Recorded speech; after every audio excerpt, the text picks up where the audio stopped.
E primeira coisa que nós gostaríamos de pontuar é que todos que participam da programação de hoje autorizam o uso de sua imagem e voz para fins de educação do SESC. Esse produto não será comercializado.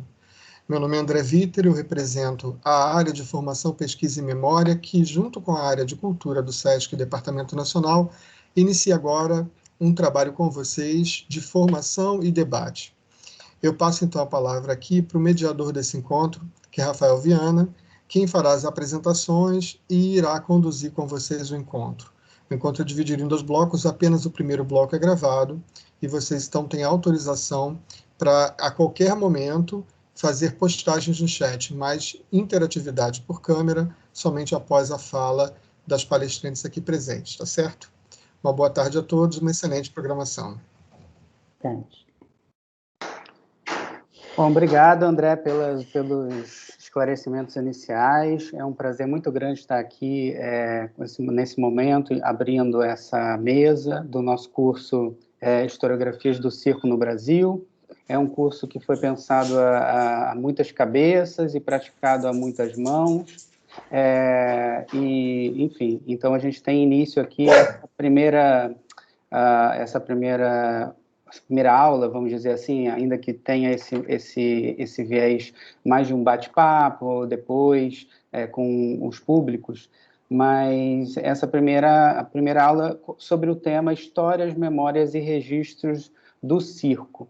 É um tema bastante amplo, que não vai ser esgotado, ainda bem, aqui num tempo de 2h30 que a gente tem aqui, mas a gente vai poder olhar e pensar um pouco, a partir dessas visões das 3 especialistas no tema, pensar um pouco essas historiografias a partir de dimensões regionais, já que o Brasil é esse país continental. Então, eu sou Rafael Viana, eu faço parte da equipe de artes cênicas, estou responsável pela linguagem de circo, e também de teatro, enfim, dança, num modo mais amplo. Pensaram comigo esse curso o Vicente Pereira Júnior e a Mariana Barbosa Pimentel, que integram a equipe de artes cênicas do Departamento Nacional do SESC. Aí Vicente dando um tchauzinho, e Mariana aí está por aí também. Oi, Mari, Vicente, tudo bem? Então, eles vão estar mediando também as outras mesas, a gente vai ter um rodízio aí para que a gente tenha uma diversidade tanto de participação quanto de tema, tá? Então, nessa primeira mesa, queria também agradecer aos colegas dos regionais que estão aí assistindo. É um curso de formação, é um curso que é muito caro para a gente, porque nós programamos muitas linguagens e manifestações circenses, e muitas vezes falta alguma coisa, fica alguma carência no sentido de alguma linguagem específica que eu não domino bem, e aí eu acho que esse curso vem ao encontro dessa nossa demanda enquanto instituição presente em vários lugares do Brasil, a gente está, assim, voltando a nossa atenção para o circo, que é uma manifestação muito cara para públicos de várias idades, enfim, tem uma empatia muito grande de diversas pessoas, de diversos públicos.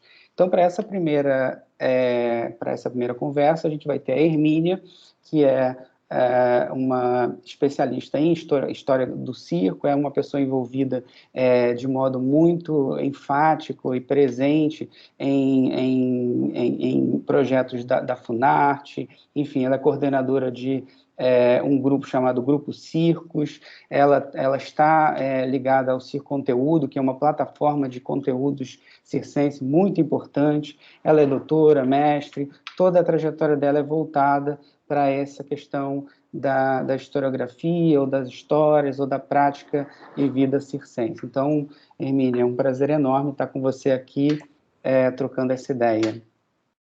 Obrigada a todos e todas e todes. Agradeço essa iniciativa do projeto de pesquisa, do grupo do SESC Nacional, e esse convite, principalmente estar do lado dessas 2 lindas que tivemos e temos passagens de vidas muito próximas e continuamos tendo.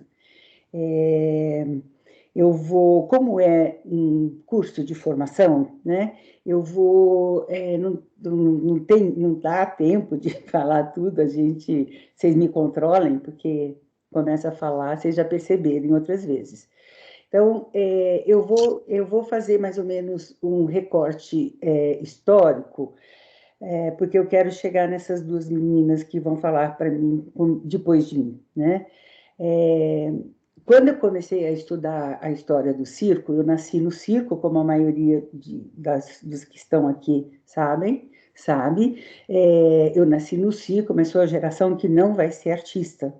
Uma geração de 14, 15 primos, que era impensável na história do circo até aquele momento não serem artistas. Toda a geração, né? Então, por várias razões, que não vou detalhar agora, nós fomos estudar para ter diploma. Saímos do circo desde pequenos, porque a gente tinha que ser tirado do circo pequeno, senão depois também não conseguia tirar mais.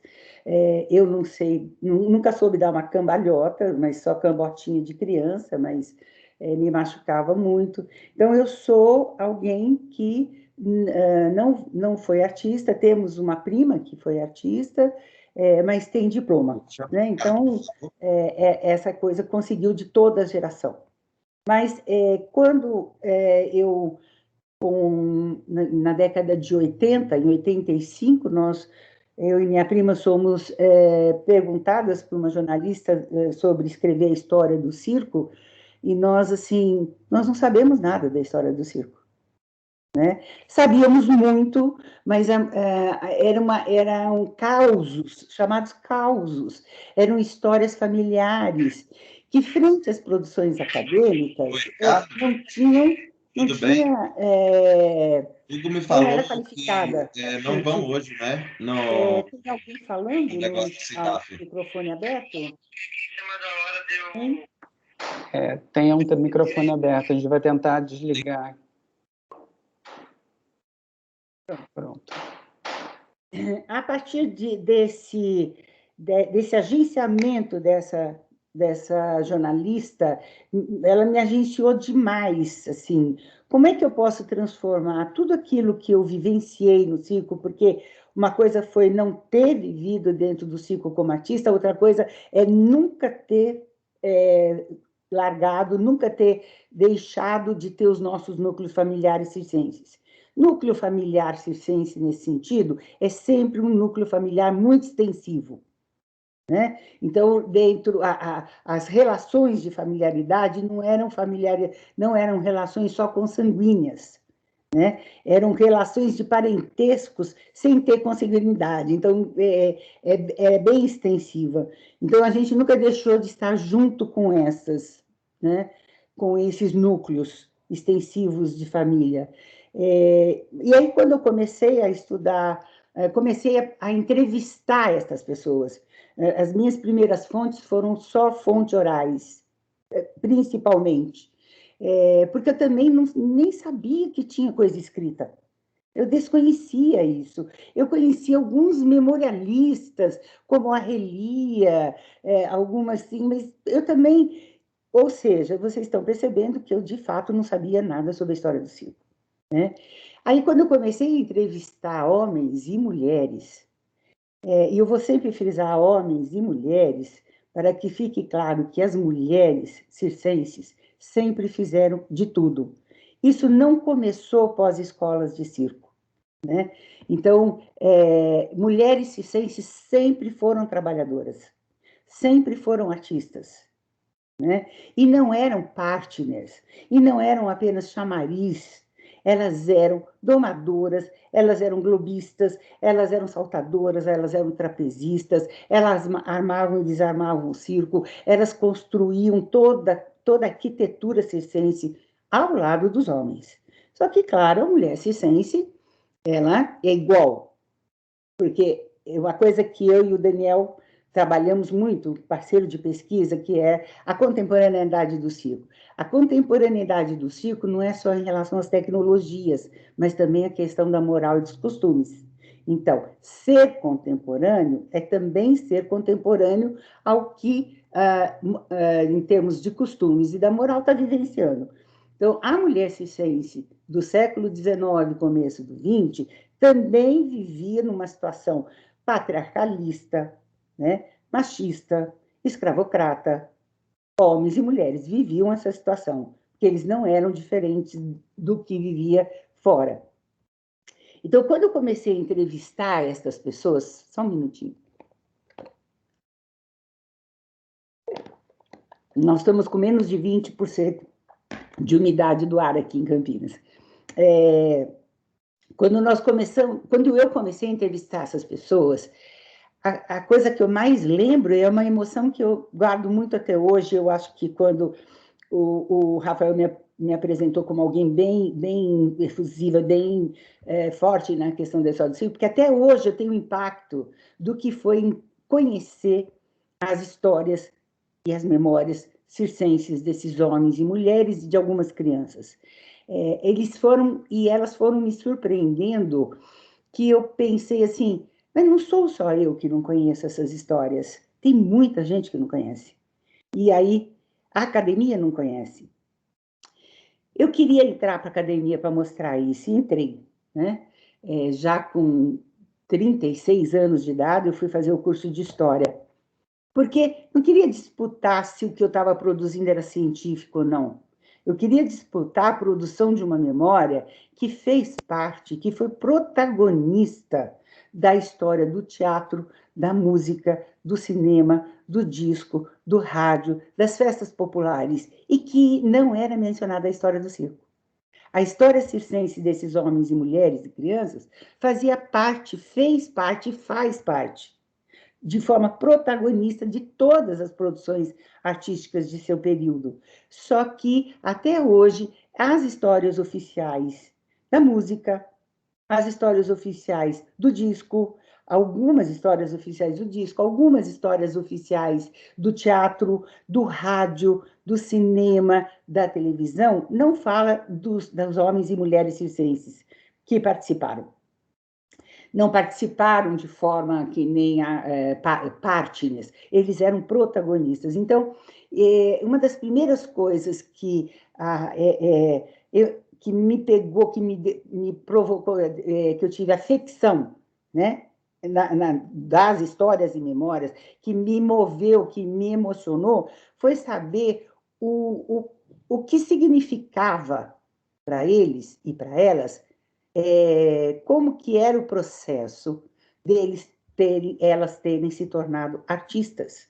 Porque eu não queria perguntar a memória delas. Você lembra de não sei o quê?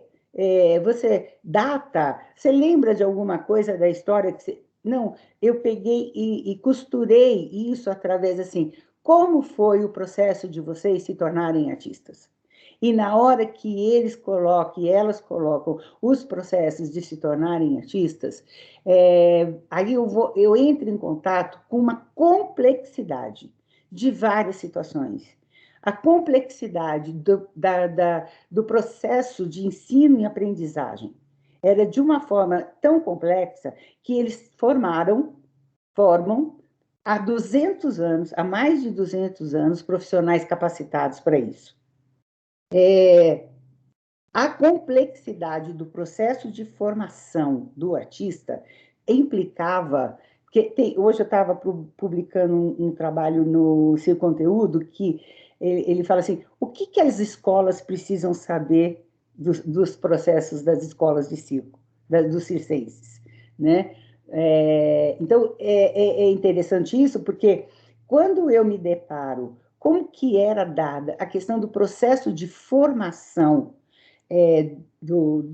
para serem artistas, que começa desde que praticamente que nasciam, ou fugiam com o circo, ou se incorporavam ao circo, ou se casavam com alguém de circo, né? Então, isso é uma questão importante. Ninguém que nasce, que foge, que nascia, que fugia, que se incorporava ao circo, não podia ser artista. Todos que se incorporavam, e todas que se incorporavam ao circo, necessariamente seriam artistas. Parece uma coisa do destino, da fatalidade. De uma certa forma, é destino, né? Entrar para aquele mundo do circo teria que ser artista. Ninguém era só alguém que batia marreta. Ninguém era só alguém que construía, que levantava lona. Ninguém era só entrar no número de uma especialidade. Ninguém era só. As pessoas, os artistas, as artistas aprendiam, tinham que aprender a fazer tudo, tinham que aprender a fazer a produção da cadeia de produção do espetáculo circense, desde fazer a praça, nesse caso, mulher não fazia, por várias razões, e também outra questão que não tinha ainda no circo, até as escolas de circo, é o feminino de palhaço. Então, só essas duas coisas que mulher não fazia, né? E não vou aqui poder me estender sobre isso. Mas esse processo que eu chamo de processo de formação, socialização e aprendizagem, ele se dava ao mesmo tempo com um modo de organização do trabalho circense. O que significam esses dois palavrões aí, né? Significa que o modo de organização de espetáculo circense pressupunha que todos tinham que deter o saber de tudo. Todos tinham que deter o saber de tudo, porque, primeiro, isso significava segurança. A segurança do espetáculo, a segurança de uma montagem de um aparelho, a segurança de uma montagem do circo, a segurança dos animais, a segurança, né? A outra coisa é que não havia ainda, no século XIX, começo do XX, a especialidade. Ainda não havia especialistas. Então, assim, cada corpo circense era um corpo multidão. Todos nós temos corpo multidões até hoje, mas cada corpo circense era um corpo multidão. Era um corpo que tinha que aprender as acrobacias, os equilíbrios, pirofagia, que tinha que aprender a magia, que tinha a doma dos animais, mas tinha que ser ator, atriz, cantora, cantor.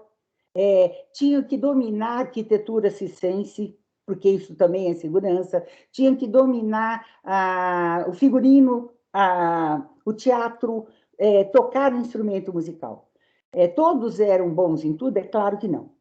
É uma bobagem pensar isso. Meu pai era um ator horrível, sofrível, que nem ele falava, mas ele era um exímio saltador, né? Então, só que ele era obrigado a participar, nem que fosse aqueles figurantes, ou faltou alguém, ele tinha que entrar, né? Mas ele, além de ser saltador, um exímio saltador, trapezista, ele também era um excelente sapateador, né? Porque eu posso afirmar isso com certeza, qualquer ritmo musical, qualquer ritmo de dança, qualquer ritmo tocado e cantado estava presente nos palcos picadeiros circenses. Eles eram os únicos que chegavam nos municípios. Tinham os artistas locais, tinham as festas locais, mas grupos de artistas que chegavam, que se locomoviam para os municípios, né? Que hoje são mais de 5 mil municípios, mas na época, proporcionalmente, era o circo, era o único que chegava. E é interessante porque a gente trabalha com essa ideia sempre do circo como civilizatório. Porque o circo, ele levava... circo, quando eu falo, é circenses. São pessoas, são corpos, multidões artísticos, são homens e mulheres e crianças, né? Eu estou fazendo num singular o circo, mas esse coletivo. O circo como um coletivo. O circo como que nem o mote do que nós estamos vivenciando, de historiografias, de memórias, sempre no plural e sempre na diversidade, né? Então, esses corpos multidões aprendiam um ritmo Em Porto Alegre? Não, não vou começar em Porto Alegre, eu vou chegar em você. Aprendi um ritmo em Buenos Aires, né? Aprendi um ritmo em Mar del Plata, que nem sempre era o mesmo que estava em Buenos Aires.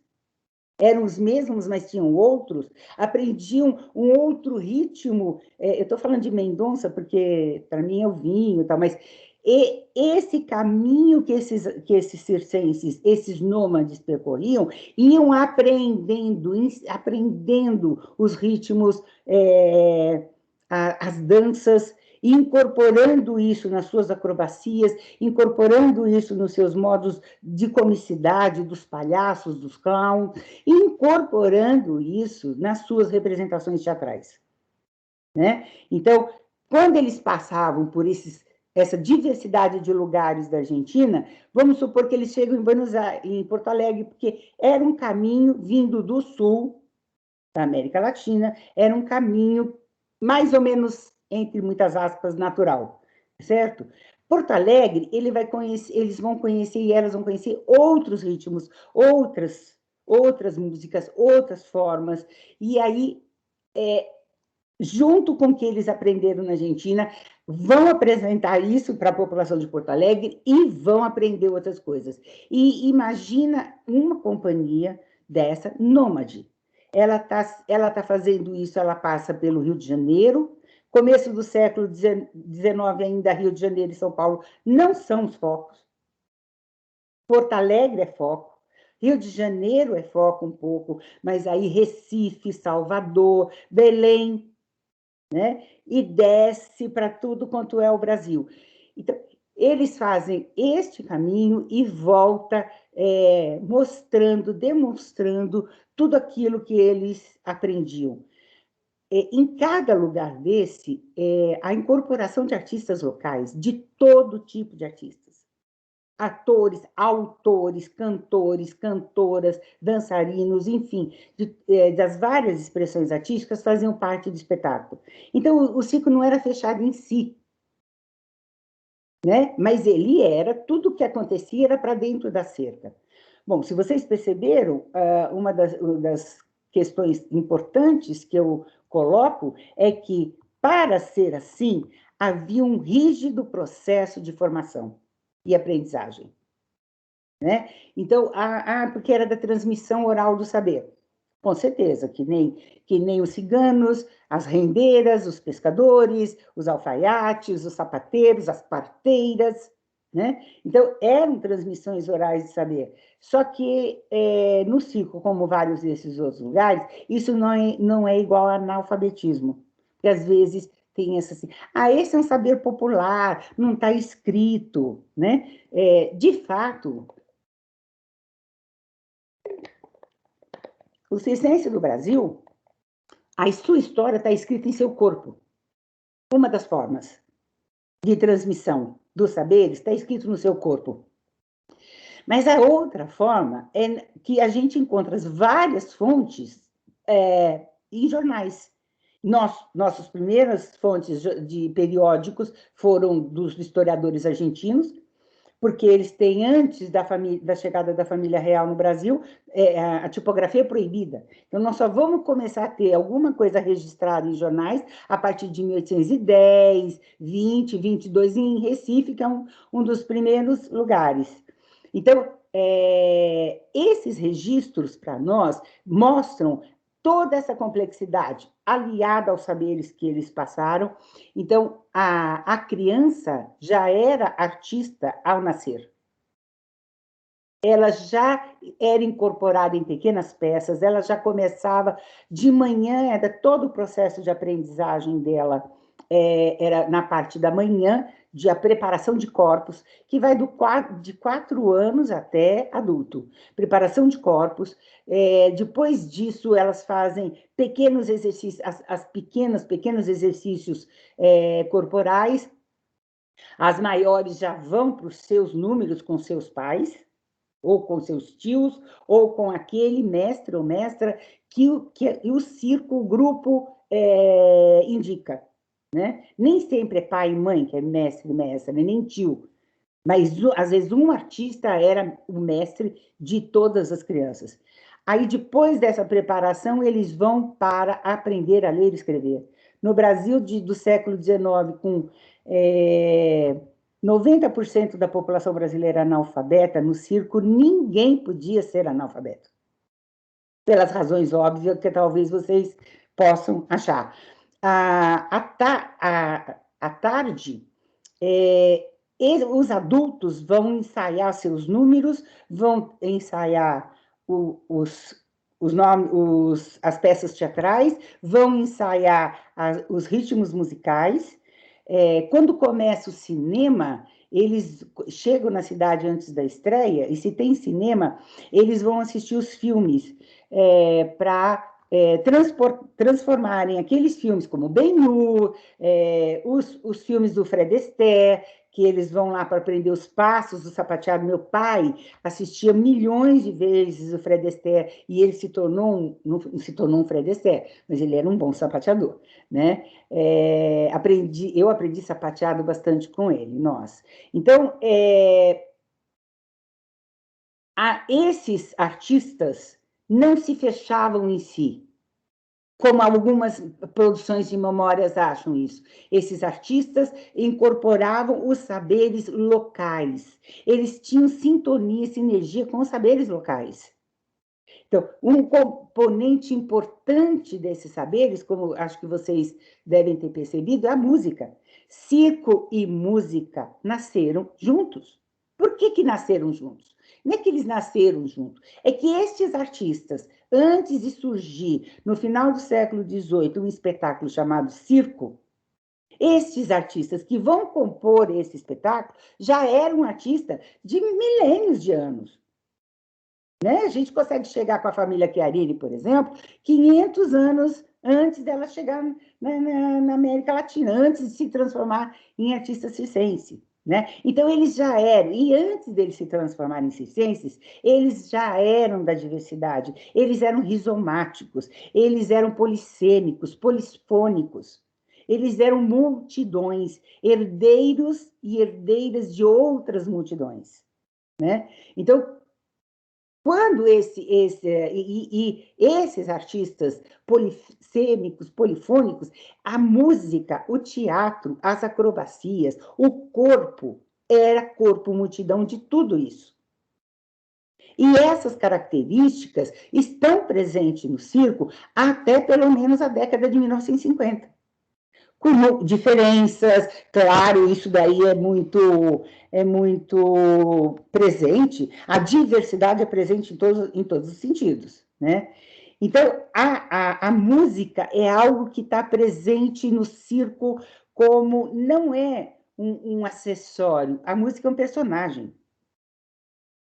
A música é um personagem, ela acompanha o ritmo do perigo do número, assim como ela acompanha e dá o tom das pantomimas, assim como ela acompanha e dá o tom das peças teatrais, assim como ela acompanha e dá o tom das revistas do ano que eles encenavam. Então, a música é componente do espetáculo circense, mas não é só do espetáculo circense. A maior parte dos espetáculos teatrais do período são musicais. Esses artistas circenses, eles chegavam nos lugares e eles construíam o espaço arquitetônico deles. Eu não vou estar falando em detalhes sobre isso, mas um dos links que eu passei para estar disponível, que é o meu mestrado, que se transformou em livro, dá esse detalhe das arquiteturas. Né? Então, veja, nesse período, eu acho que eu já tenho que estar encerrando, né, Rafael? Não? A gente está com um tempinho um pouco apertado, mas, enfim, eu fico numa situação, porque é sempre ótimo ouvi-la, mas, enfim, temos que... Não, eu vou acabar, tá? Me dá 5 minutos. O que vocês podem observar do que eu estou falando é que eram nômades, mas não fechados em si mesmos, eram nômades que incluíam todas as produções contemporâneas.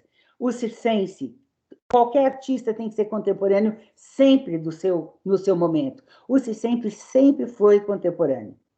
Até 1950, esse formato de organização do trabalho e esse processo de socialização, formação e aprendizagem ele está acontecendo nos vários lugares do Brasil e da América Latina. O nomadismo do circo, dos circenses, não dava muita caracterização.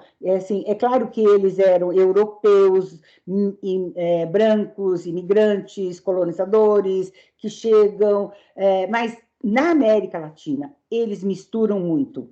É uma característica também circense da mistura. Tanto que Benjamin de Oliveira foge com o circo. E 3 meses depois se transforma num artista de trapézio. Então, não é que eles não eram escravocrata, mas ninguém, nem alguém da pele negra, podia não ser artista. Né? Então, veja, eles são nômades.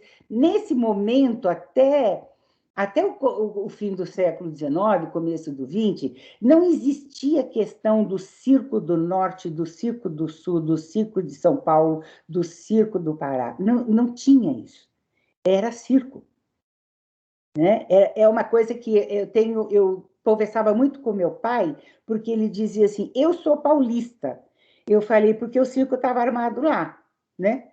Ele, Então, há uma produção de necessidade, por várias razões, dos circenses dizendo, eu sou gaúcho. Eu falei assim, depois de quanto tempo que você nasceu, que saiu do Rio Grande do Sul? Não, rapidinho, a gente já mudou de cidade. Então, assim, mas há essa questão de se valer como trabalhador, como pessoa de família e pessoa de um lugar. Né? Então, mas mesmo assim, a troca que havia dos diversos tipos de grupos circenses, de grandes, estrangeiros, pequenos, era muito grande. E eles andavam a América Latina inteira, de barco, de carroça, de a pé, a cavalo, enfim. Se vocês pegarem o mestrado do Dani, que ele pega o Circo Chiarini, ele tem 17 mapas do percurso que o Chiarini faz da América Latina, inclusive Belém do Pará. Né? A partir da década de 1950, e Porto Alegre muito, né, Lara?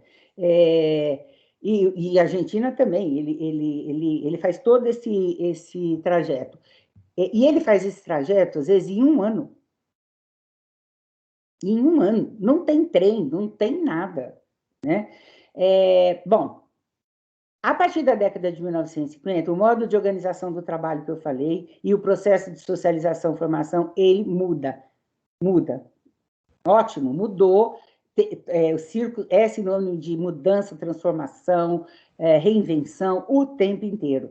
Então, ele muda e vários artistas, e eu vou encerrar mesmo agora, vários artistas, vários grupos familiares vão parar em cidade para que seus filhos, nós, estudássemos. Isso não acontece. Claro que eles dão preferência para São Paulo e Rio, porque São Paulo e Rio, nesse período, desde o início do 20, já são o Rio antes, mas São Paulo já é uma cidade de referência econômica, de um urbano muito forte, né? Então, eles dão preferência. Essas famílias, homens e mulheres, é que vão formar as primeiras escolas de circo no Brasil. A Academia Pio Lins das Artes Circenses, primeiras escolas de circo fora da lona, porque a primeira escola de circo é a lona, que eu considero como uma escola única e permanente. A Academia Pio Lins das Artes Circenses e a Escola Nacional de Circo, a ENCLO, Luiz Olimecha, que está passando por um processo muito complicado, talvez dê tempo da gente falar alguma coisa. Mas, a partir daí, estes novos sujeitos históricos formados, circenses, formados por essa escola, eles vão se diferenciar do modo circense itinerante. Claro, são outros processos, outras formas de aprendizagem. Né? Eles são alunos de uma escola, eles não são filhos, netos, sobrinhos de algum lugar que aprendia, que acordava e dormia aprendendo. Né? A partir da diminuição significativa das lonas, da itinerância, por várias razões, houve, de fato, uma diminuição significativa das lonas. Por outro lado, você tem uma ampliação, uma capilaridade do fazer circense, dos circenses, das circenses, apelo urbano de todos os lugares. Hoje, com certeza, dos 5.000 e tantos municípios no Brasil, você não pode dizer que não tenha alguém fazendo, aprendendo alguma coisa de circo. Não dá, né? Mas também houve essa questão da regionalização. Então, aí nós falamos do Circo do Sudeste, nós falamos do Circo do Nordeste, só que também é um problema, porque o circo de uma rua do Fortaleza não é o circo de uma rua de Canoa Quebrada. Tem semelhanças, mas tem diferenças, né? São assim. Então, o que até a geração do meu pai não havia, hoje há. E aí eu quero encerrar apresentando essas duas lindas que vão falar agora, porque de uma página, não sei se dão 2 páginas que eu fiz no meu doutorado, 2 páginas, que eu passo também pela descoberta de que não existia só circo itinerante de lona, existiam circos fixos, e aí eu estou vendo lá os circos fixos construídos no Boulevard, em Paris, aí quando eu chego, encontro Albano Pereira, né? Construindo um circo fixo, e com a Lara vai falar melhor que eu, com uma complexidade que não perdia para ninguém, né? Aí a Lara não só me amplia, assim, torna isso o mestrado dela, essas 2 partes, torna isso o livro dela, ela vai explodir para mim e para várias pessoas este circo de Porto Alegre, este circo do Rio Grande, porque ela costura também Albano com outros circenses, com outros grupos. E aí, essa coisa de a gente se conhecer nas co-orientações, né? Conheço também Virgínia, né? Que vai, uma argentina fugida de lá e vivida aqui, que era itinerante antes de virar circense, e que vai me mostrar, olha o quanto a gente não sabe, vai me mostrar uma parte, não parar, né? Vai me mostrar iniciativas na cidade de Belém que eu desconhecia. Então, é através dessas pessoas que a gente vai juntando histórias, né? Eu e o Daniel vamos publicar um e-book sobre o Brasil de Circos. A Lara, inclusive, faz parte do nosso conselho, né? E aí, assim, é muito circo no Brasil. É muito circo no Brasil. E nós, nesse tempo, em 2021, é muita gente fazendo circo no Brasil. E circos das mais diferentes origens. Circos que estão em barcos do Amazonas, circos que estão fazendo que nem os cacos, fazendo circo com ecologia, com processos... O circo social que está espalhado pelo Brasil. Então, nós temos, e aí eu já vou fazer um chaveco, né, para o SESC, nós temos que pesquisar, porque cada lugar desses são histórias incríveis, de ontem e de sempre, né? Que é incrível a gente conhecer essas histórias. Um beijo. Falo muito rápido, mas o tempo é curto e eu agradeço demais. Lara, Virgínia, beijo. Rafael, obrigada. Obrigado, Hermínia. Nossa, que prazer ouvir você. Que aula, né? Sempre uma experiência fantástica, assim, ouvir uma pesquisadora que é tão atravessada por regiões, por corpos, e se você me permitindo, enfim, uma licença que você usa muito dessa palavra incorporar, é uma pesquisa incorporada, né? É uma pesquisa encarnada, tem muita coisa aí. Então, agradeço muitíssimo.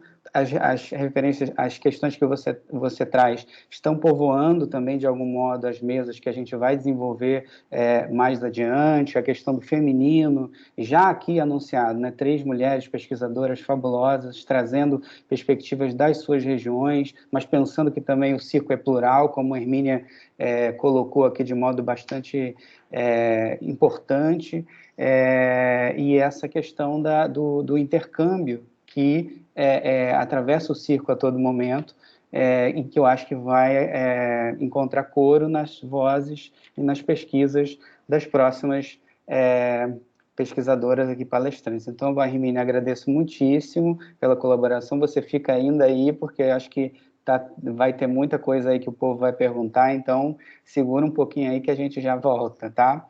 Eu vou aqui, então, passar aqui o bastão para a Virgínia Bastos, que é essa pesquisadora da região, que está aqui representando uma região, a região norte.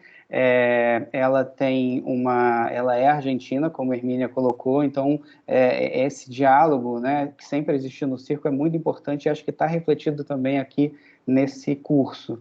Então, ela é mestre em artes no Instituto de Ciências da Arte da Universidade Federal do Pará. Ela tem uma pesquisa fabulosa chamada Retratos de Picadeiros, Memórias de uma Trajetória em Circo na Amazônia Paraense, que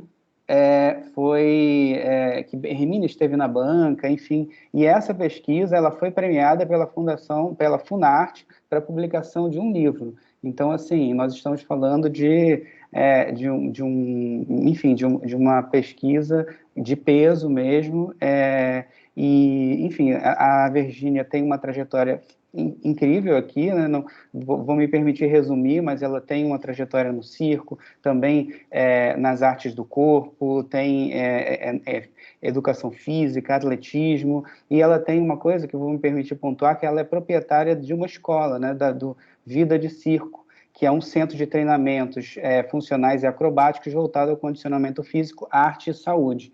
Então, é uma circense na pesquisa, na vida. Então, queria passar a palavra para a Virgínia, para nos brindar aí com o seu conhecimento, e certamente teremos um momento muito bacana contigo. É com você, Virgínia. Gente, que compromisso, estão me ouvindo bem? Sim, está perfeito. Boa tarde a todos, todas, gente. Depois dessa apresentação, não sei se eu converso ou eu fujo. Maravilhoso poder estar, gente. Muito obrigada ao SESC Nacional, muito obrigada pelo convite, muito obrigada por essa honra de estar com essas mulheres maravilhosas. Eu fico sempre, parece que assistindo um filme cada vez que escuto as pesquisas e querendo ter uma vida que eu digo, por que eu não nasci herdeira, que eu ia ficar só lendo, pesquisando, só assistindo essas coisas maravilhosas. Eu estava vendo os comentários, as pessoas falando, eu assistiria o dia inteiro, Hermínia, eu tirava, era plateia o dia inteiro, eu já tirei numa época para escutar ela, o Emerson, e a gente fica assim, sem querer abrir a boca, só querendo ouvir essas histórias maravilhosas. Eu sou muito grata, muito, muito grata por toda essa troca e realmente essas trocas que agora se estendem através dessa iniciativa do SESC, que principalmente nesses períodos eu achei maravilhoso que nós continuemos construindo o Fazer Circense através desses encontros. Fazia muito tempo que eu não conversava com circenses dessa maneira de outros lugares, então realmente está sendo até para mim, né, nesse período pandêmico, uma força muito grande. Então, agradeço de coração. E eu vou tentar, o mais rapidamente possível, compartilhar com vocês um pouco do que foi essa pesquisa, que foi realizada pelo Instituto de Ciências das Artes daqui da Universidade Federal do Pará, que foi basicamente um recorte dos anos que eu estive aqui, os primeiros 13 anos aqui em Belém. Eu cheguei em Belém de mochila, itinerando, após várias experiências, com grupos, caravanas e lonas, né, itinerantes, e aqui em Belém, por me estabelecer por mais tempo, acabei tendo um contato com o fazer local maior. Eu cheguei na época em que também existia a chamada Escola Círico-Mano Silva de Belém, que foi a escola social que funcionou durante muito tempo, promovida por circenses que tinham parado de lona, e eles, através de oficinas, começaram essa iniciativa e logo a prefeitura abraçou, e funcionou durante muitos anos na cidade, como uma iniciativa artística e social, cultural, né, de manter as atividades. Só que aí, eu chegando de fora, eu comecei a perceber que Belém tinha muita carência de algumas coisas que eu sentia que eu já tinha visto fora e parecia que faltava, tinha alguma coisa que não fechava. Então, a partir dali, eu entro no mestrado com uma inquietação muito grande, que era entender melhor o que tinha acontecido nesse percurso histórico, né, na cidade. E eu descobri que não era só na cidade, que justamente como a Hermínia bem colocou, o fazer ciência ele não se resume nunca a uma cidade, nem a um município, nem a um estado e nem a um país. E eu fiquei cada vez mais fascinada e fui mergulhando aqui na região norte. Eu não sei se consigo compartilhar com vocês aqui o slide, vou tentar. Não vou contando rapidamente para vocês. Para ver se vocês conseguem visualizar. Ele está Perfeitamente, Virgínia. Dá para ampliar ele aí? Eu ampliei aqui, mas não foi. É só aguardar que acho que ele vem. Sim, tá bom. O suspense. Então, essas memórias que eu fui coletando, enquanto a gente aguarda aqui o slide, elas foram sendo montadas como uma grande colagem vinda dos depoimentos de vários circenses, que alguns foram até meus colegas de trabalho na Escola Circo, outras foram pessoas que eu conheci fazendo oficinas, outras eram simplesmente pessoas com as quais eu ia trocando na cidade, e eu tive depois, durante a pesquisa, a oportunidade de conhecer as que eu chamo de matriarcas do circo aqui na região, que foram Gilda e Gilma Marques, que são as minhas divas de picadeiro, duas maravilhosas, que a partir delas, da família delas, houve um desdobramento de outras famílias circenses. Eu acho que eu vou conversar com vocês, porque o slide não está abrindo grande. Talvez seja. Se você quiser, Virgínia, eu posso passar, ou se você quiser fazer a fala livre, tá muito boa. Eu acho que eu prefiro conversar com vocês livremente. Deixa essa então tirar daqui. Pode colocar de volta eu para vocês. Então, essa busca, não sei se eu consigo te ajudar aqui, André, a tirar essa imagem da frente do slide. Deixa. Vou tentar operar por aqui. Tá bom.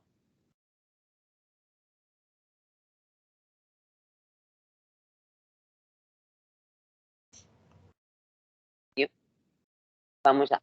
Então, essa iniciativa do mestrado, ela começou basicamente pelo seguinte: eu me sentia numa dívida com Belém, porque de alguma maneira, quando eu cheguei aqui, eu fui adotada pela cidade, eu fui levada para todos os lugares de uma maneira muito especial. E quando eu cheguei com Vlad Lima, que foi a minha orientadora aqui no mestrado, e eu digo que foi minha anja, porque era uma pessoa que, apesar de não dominar da área, ela comprou a ideia de dizer, vamos juntas, né? E ela me acompanhou a dar os primeiros passos aqui. E eu sentia a necessidade de devolver a Belém um pouco do que ela tinha me dado, a oportunidade de viver, de estar junto com as artes do circo. Naquele momento, eu conheci uma pessoa que foi chave, que se chama Arnóbio Novaes. Arnóbio, ele é carioca, mas veio morar para Belém. E nessa vinda dele, ele veio um pouco com aquelas questões de personagens, né, e figurinos de personagens para aniversários, para eventos, só que ele já mexia com a parte também de arte circense dentro desses eventos. E ele encontra com outros artistas da região e junto eles começam a montar oficinas no projeto Emaús. Essas oficinas se desdobraram e começaram o projeto Escola Circo Mano Silva, e dali eu começo a ter os primeiros depoimentos de onde eles viram e como eles contavam com uma certa nostalgia a história das lonas itinerantes aqui. Quando eu começo o mestrado, eu percebo na fala do Arnóbio uma fala muito interessante, que ele disse assim, quando eu cheguei em Belém, eu vi que Belém era cemitério de circenses. Todos os circenses que queriam parar de praça, parar de circo, eles iam para Belém. E aquilo ficou gravado na minha memória. E no dia que ele falou isso, muito, muito notável como que a nossa mente relaciona, nós estávamos no Rio de Janeiro, do lado do Teatro Nacional, não sei se vocês lembram, mas foi uma época que o teatro derrubou uma parte, teve destruída toda uma parte por falta de manutenção, e nós estávamos num café a metros de lá, eu falo, estou arrepiada. E a esses poucos metros ainda havia aquele ambiente cinza, e ambulantes, e toda a questão das pessoas aflitas por aquilo ter acontecido. E o comentário que se ouvia constantemente era por que aconteceu lá e não lá. O lá era por que aconteceu no teatro, naquele lugar onde há tão pouco tempo houve gente treinando, ensaiando seus espetáculos, coisas tão bonitas, e não lá na casa, como eles falaram, dos ladrões, que a poucos metros tem as salas do governo. Isso foi uma expressão de lá, tá, gente? Isso foi uma expressão que eu recebi no depoimento e se juntou com a expressão de Arnóbio. E eu juntei essas duas coisas, voltei para Belém tentando entender cadê essa vértebra quebrada. Que a Gamber, um dos historiadores que eu utilizo na dissertação, ele diz que a contemporaneidade é como uma vértebra quebrada, onde você analisa aquele presente, aquele contemporâneo, para poder entender o restante do corpo. E eu precisava entender essa estrutura, essa coluna vertebral.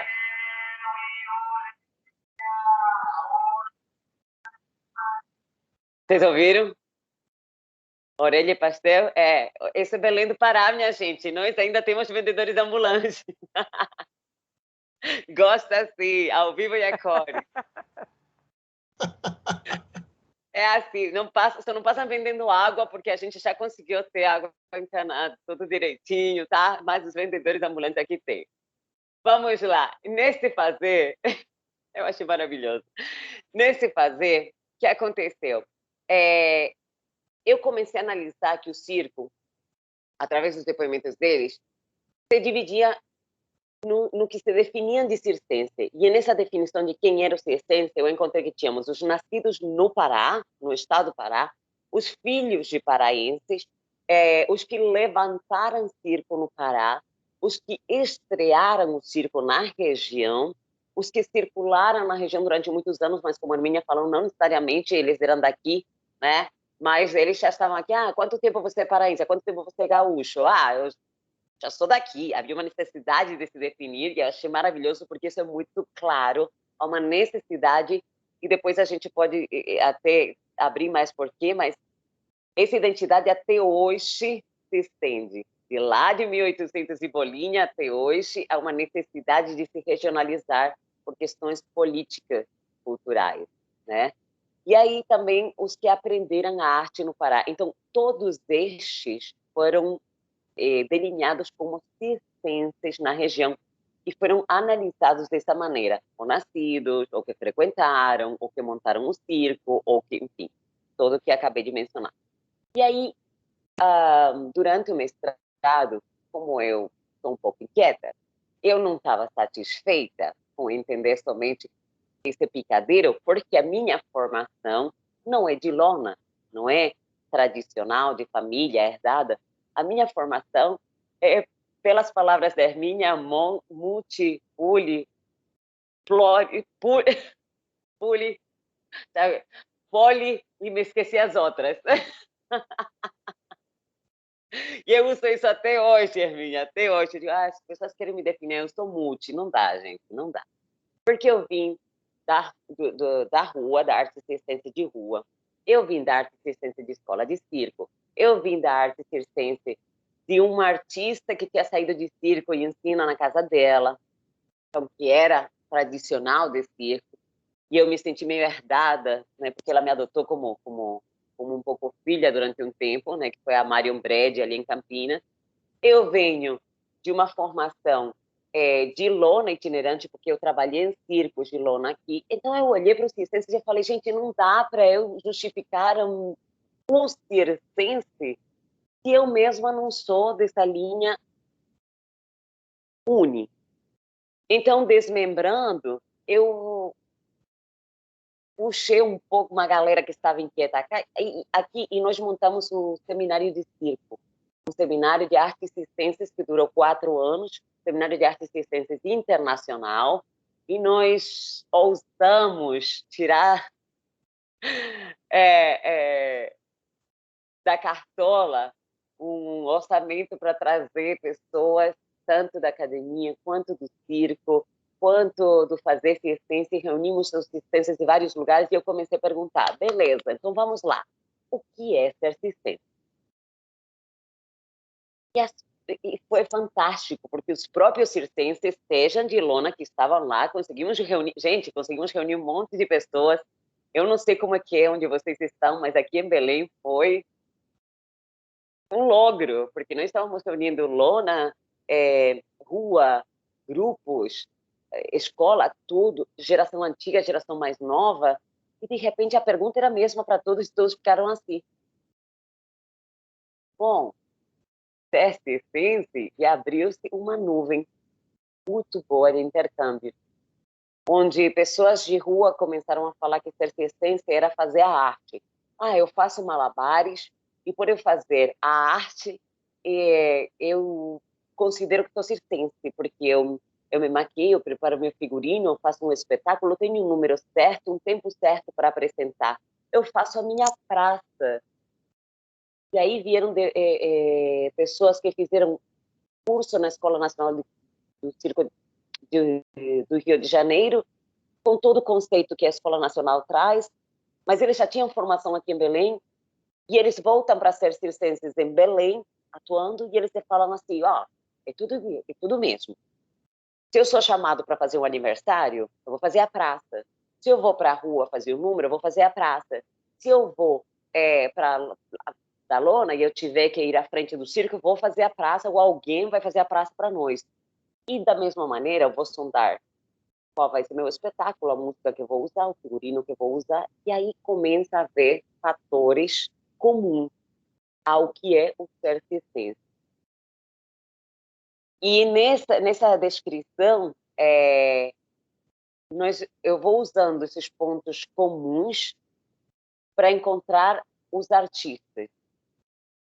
E então, dos artistas da lona, eu vou, vamos dizer, tentar destrinchar a modo de estudo, mas entendendo de que eles não se colocam em caixinhas herméticas.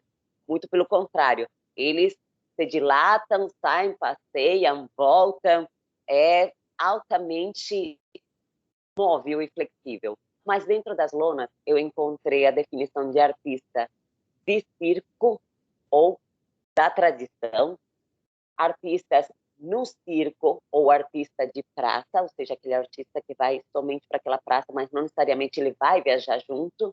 O artista de cachê, que ele pode não ter sido de lona, mas ele vai por um cachê e sai.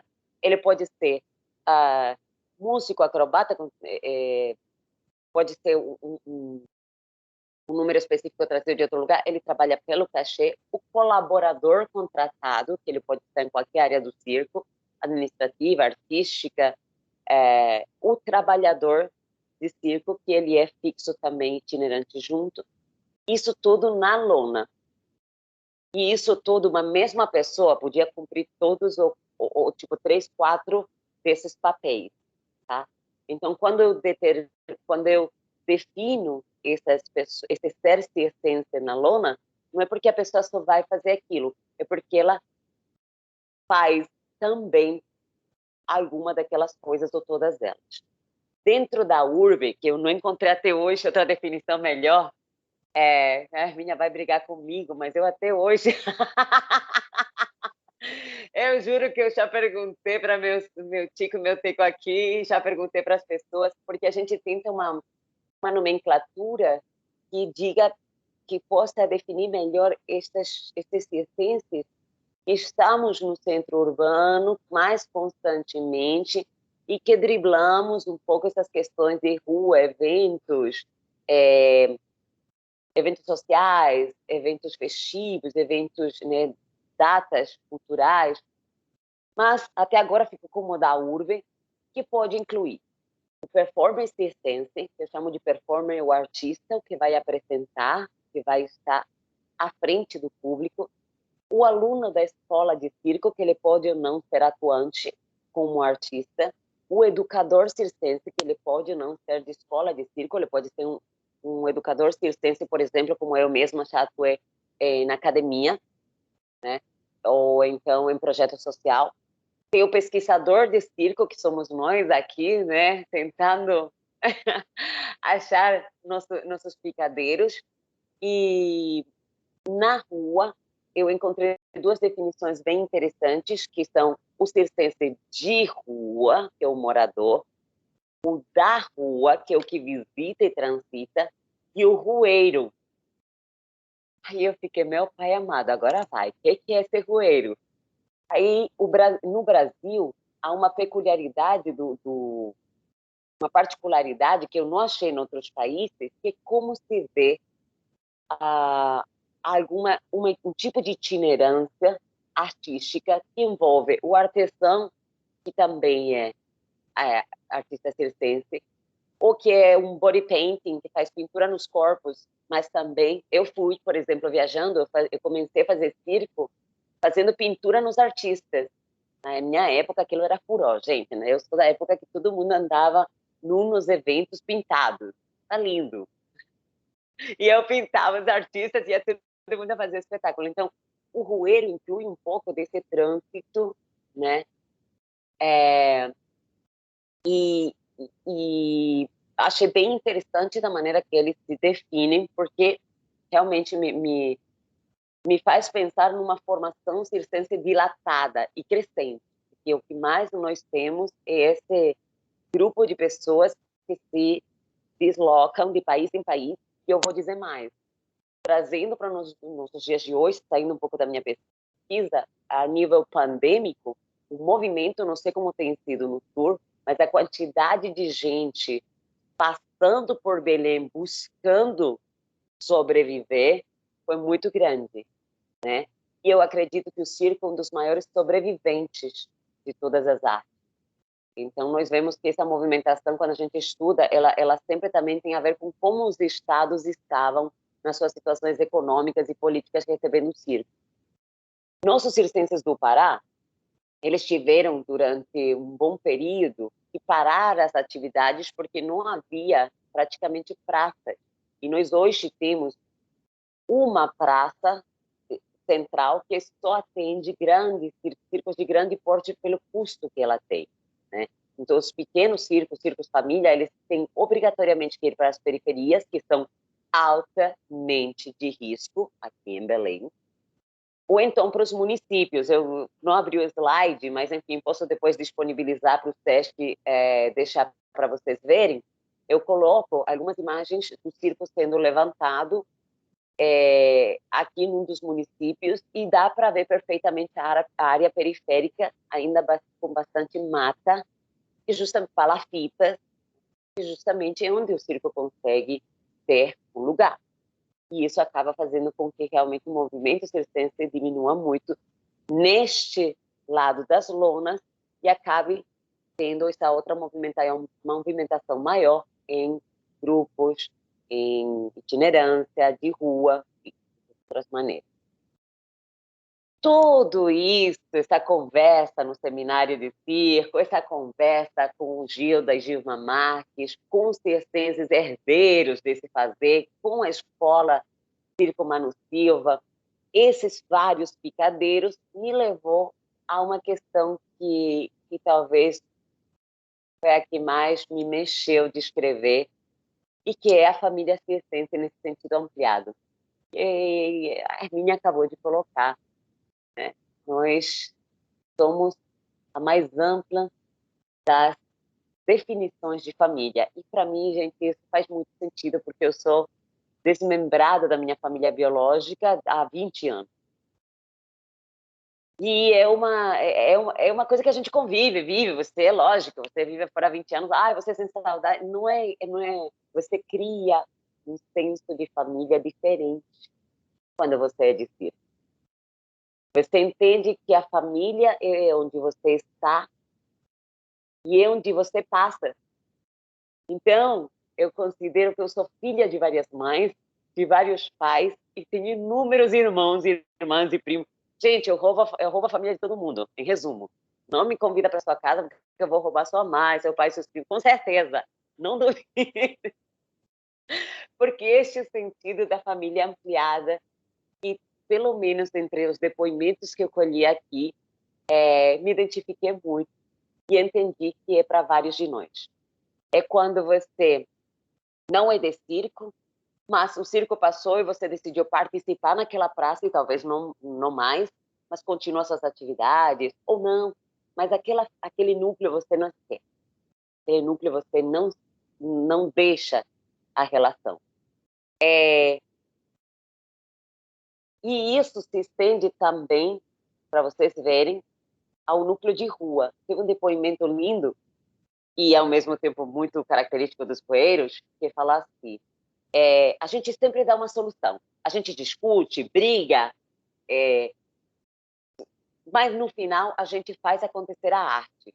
Eu vou tentar tirar as palavras do Luhalli aqui. Ele fala assim, me fez ver que a gente é uma família, a gente sempre está junto, por mais que a gente sempre tenha nossas discussões.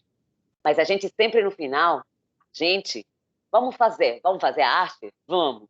A gente sempre está lá, sempre executa o nosso trabalho. Isso foi uma palavra de Luhalli Amaral, que é um dos poeiros daqui de Belém. E, cara, se tem uma coisa mais família do que discussão, eu não conheço. Brigou é família, gente. Não. Convive todos os dias 24 horas, e aí tem outros depoimentos que dizem assim, nós somos 24 horas da nossa arte.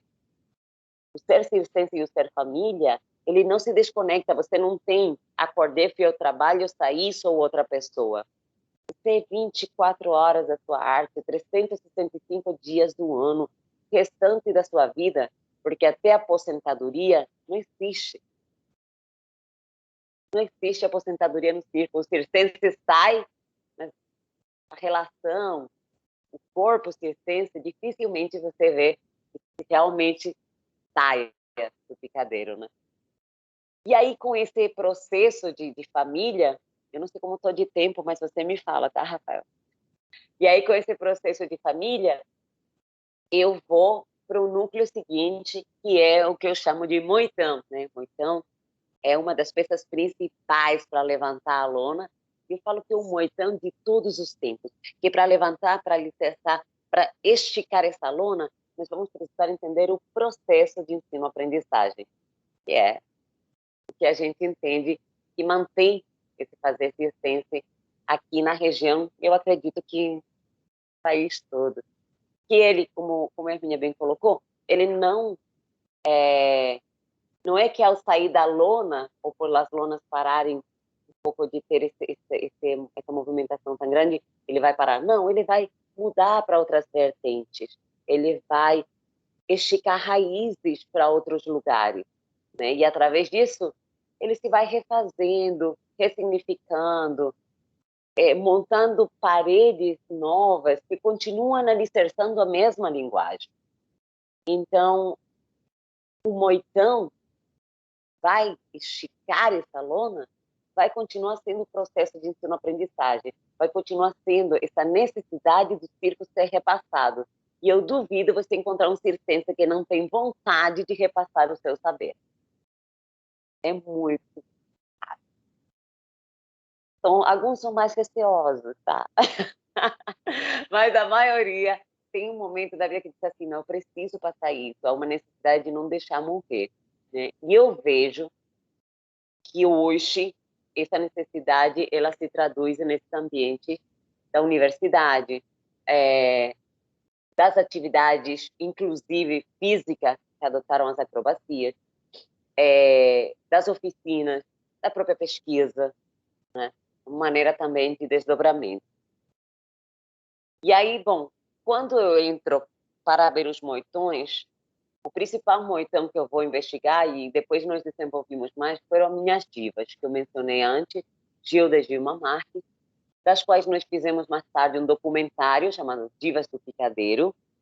E nesses Divas do Picadeiro, elas contam como que elas eram realmente as matriarcas da região, circulando pela região do Pará, E, claro, indo um pouco para Maranhão, indo um pouco para a área de Roraima, de Manaus.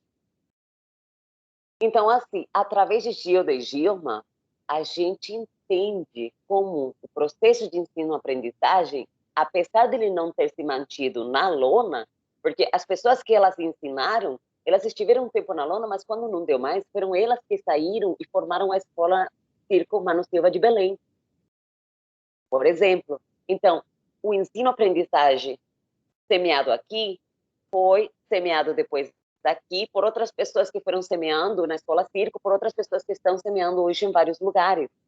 Semeado e colhido, então, em diferentes pontos, em diferentes picadeiros. Mas o moitão continua sendo. E aí eu transformo esse moitão em retinidas, nas linhas que sustentam o circo. Porque aí, quando a gente vê as retinidas sustentando, a gente entende o que segura o circo dessa tormenta que nunca acaba. Então, a retinida, ela é a estrutura que vai evitar com que as fragilidades que eles manifestam acabem levando o circo vamos dizer, para sumir. O que faz é segurar o circo. E aí a gente começa a escutar quais são esses problemas que eles mencionam. Transporte, violência urbana, falta de apoio legal, carência de diálogo entre os circenses, dificuldade de acesso às praças, dificuldade de acesso à educação formal, enfim, são vários temas que é comum aos circenses, não só aos de lona, mas aos circenses de todos os picadeiros, e que a gente questiona como que se dribla isso. Então, as retinidas que estão segurando vão ser esses circenses que não estão cedendo às dificuldades, mas criando recursos para segurar, seja por editais, seja pela própria manifestação contínua nas ruas, ainda que não tenha apoio, seja a gente criando um seminário do nada, seja, por exemplo, uma das coisas que eu considero que eu sempre brinco, posso ir embora daqui, mas vocês não vão esquecer de mim. Quando eu cheguei aqui em Belém, não tinha a palavra circo em nenhum edital de Belém. Era teatro, era música, era tudo que vocês possam imaginar, mas a palavra circo, aí as pessoas falavam, não, mas você pode entrar como teatro. Mas não é. E mas não é. Então, mas não sendo, faça fazer, porque não é. E aí eu enlouquecia eles e falava, eu explicava, você pode colocar no circo porque temos, pode colocar na música porque temos. Eu posso colocar na dança porque temos. Então, coloque circo, porque senão nós vamos entrar em todos. E aí desparafusamos a cabeça dos editais e nós conseguimos estar nos editais das prefeituras e dos estados hoje com nomenclatura fixa. Então eu digo, vocês podem brigar comigo o que quiser, mas isso pelo menos eu fiz. Por quê? Foi uma maneira de esticar a minha retinida no lugar que eu estava, como circense paraense que hoje eu sou. Né? E aí, para fechar, né, porque eu já vi a cara do Rafael, deve ser porque eu já passei uns 20 minutos. Não, temos agora enfim, é porque como a gente está com um tempo limitado, mas, enfim, são histórias que tem pano para manga, como diz o outro, né? Mas, enfim, pode concluir, Virginia. A Lara tem muito para contar e eu ainda quero ouvir. Mas tentando fechar a ideia, então, desse trabalho, que vai ficar disponível para vocês, porque eu gostaria muito de que, assim como ele foi iniciado para os circenses, e aí tenho a Vlad de testemunho que eu sentei com ele e falei assim, eu só quero fazer algo que as pessoas entendam, eu só quero fazer algo que as pessoas possam se apropriar. Eu gostaria de devolver a vocês, brasileiros, e a mim, que eu já tenho mais da metade da minha vida aqui, não vou dizer minha idade, mas eu já tenho mais da metade da minha vida aqui. Então, tenho um pé que estampa, um pé que dança tango, não adianta, não vão me expulsar tão cedo, tenho minha identidade brasileira sim, mas devolver um pouco em gratidão a tanto que eu recebi dessa terra, esse trabalho, que envolve o fazer circense de vários picadeiros e que eu espero que possa servir também para a gente tempo inteiro está mastigando a nossa identidade e nos fortalecendo, nos abraçando mais, nos compreendendo mais, sendo mais flexíveis ao nosso fazer, porque eu acredito que nisso a gente tem muito a ganhar, muito mesmo. Então, agradeço mais uma vez e fico à disposição aqui todo o meu trabalho. Bom, obrigada. Obrigado, Virgínia. Foi um prazer ouvir você. Um depoimento fantástico aí, também fazendo coro com a Hermínia e provavelmente com a Lara depois. Mas é muito significativo ver um tipo de pesquisa que passa por tantas pessoas outras, né? Como a Hermínia colocou no primeiro momento, né? A gente nunca está sozinho quando está falando de circo, né? E aí, quando você traz essa figura, né, do mastro que está fincado ali, permite que as pessoas, né, gravitem ou que se mostra como uma referência e um sustentáculo, né, no sentido até literal que sustenta a lona, que sustenta o circo.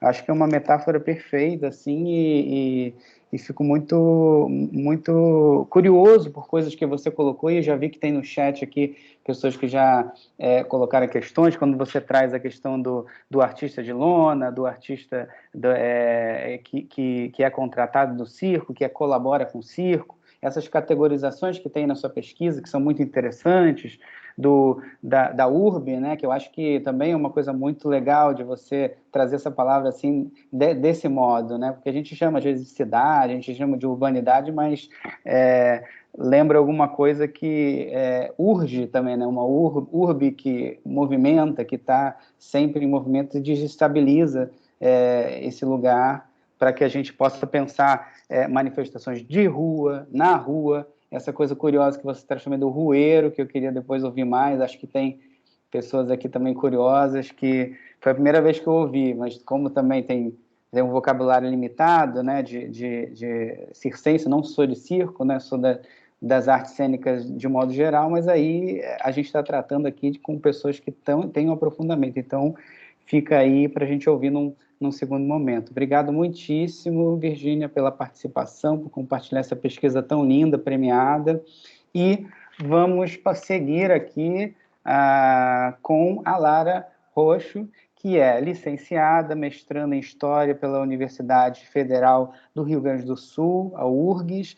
Ela tem um livro que ela gentilmente compartilhou com a gente aqui nos materiais do Ambiente Virtual de Aprendizagem, que é o livro que ela tem, Senhoras e Senhores, com vocês, Albano Pereira e seus circos estáveis, o magnífico Circo Praça, que é um circo que ela vai falar aqui com propriedade, que percorreu ali a região sul, então a gente sai do norte, vai para o sul, e aí cai nas mãos aqui dessa pesquisa e dessa pesquisadora fabulosa.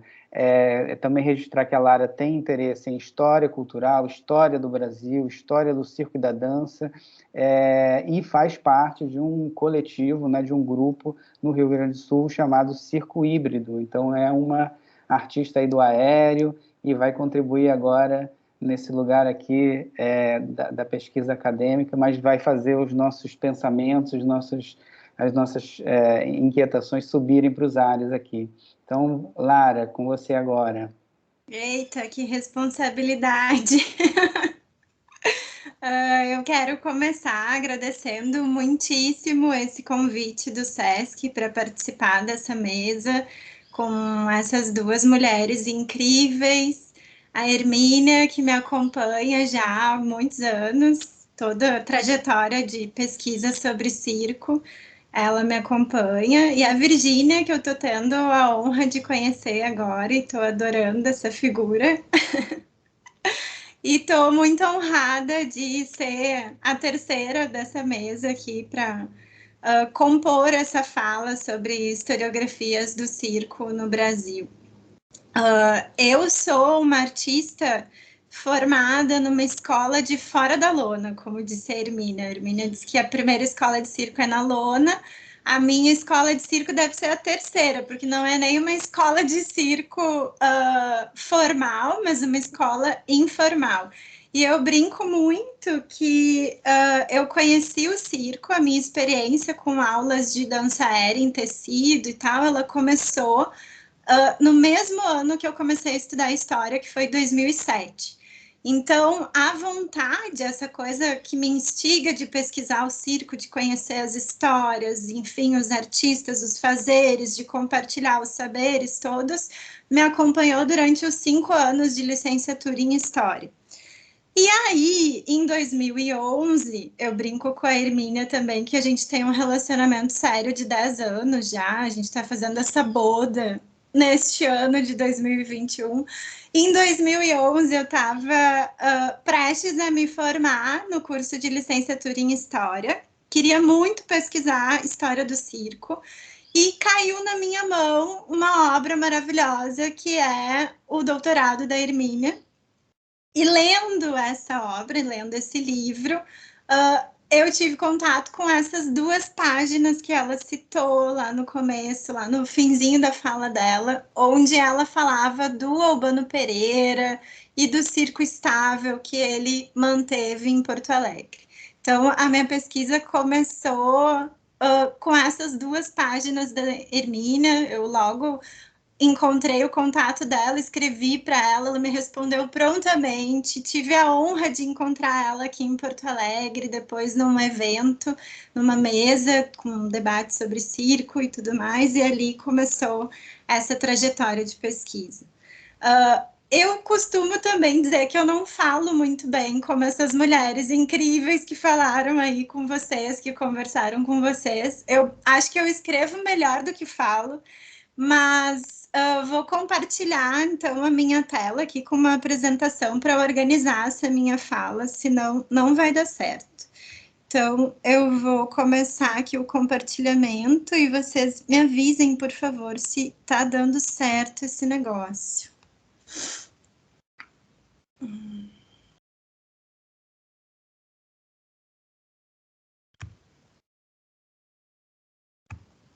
Quando tiver... Tá dando bem certo.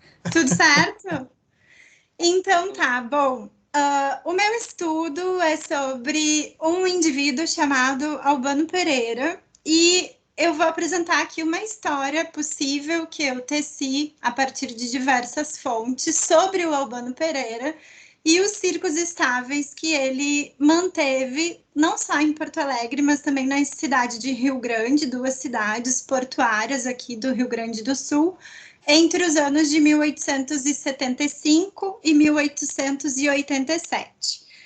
Então, quando eu tive contato com a obra da Hermínia, na verdade, ela citou ali nessas 2 páginas 2 eventos que me chamaram muito atenção e que me fizeram pensar que eu podia, então, pesquisar a história do circo aqui por essas bandas do sul do país.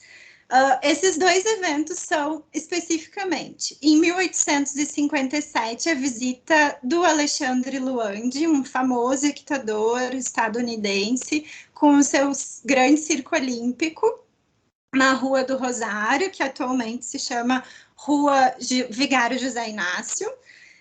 E depois, posteriormente, uma outra ocorrência que vem a ser o Albano Pereira com seu Circo Universal em Porto Alegre. E aí eu tenho que admitir que, pesquisando melhor essas 2 ocorrências, a partir de uma obra chamada Palco, Salão e Picadeiro, de um escritor chamado Atos Damasceno, eu me interessei muito mais pelo primeiro caso do grande circo olímpico do Alexandre Luandi, só por como o Damasceno descrevia esse episódio, que eu vou compartilhar aqui com vocês. Então, Damasceno diz, em fevereiro de 1857, constrói-se um barracão para cavalinhos no fim da Rua do Rosário, um pouco para cá da praia. O local não podia ser pior. Baixo, alagadiço e fedorento. Prestar-se-ia para tudo, menos para um centro de diversões. Apesar disso, o toldo nos foi muito útil, pois aliviou em parte o Teatro Dom Pedro II da enorme e imprudente afluência de gente que tanto alarmava os nossos zelosos periodistas. Quando eu vi essa descrição do Damasceno, eu pensei, meu Deus, vou começar com esse Alexandre Luandi, esse grande circo olímpico e tudo mais, e aí, pesquisando melhor nos arquivos, não achei muitas fontes a respeito da estada desse circo, para além da descrição do Damasceno, não tinha muitos jornais comentando a temporada de espetáculos e tudo mais. Diferentemente sobre o Albano Pereira e o Circo Universal, eu achei uma série de fontes que me permitiram começar, então, a pesquisa, que veio a ser o meu trabalho de conclusão de licenciatura e depois teve continuidade no mestrado.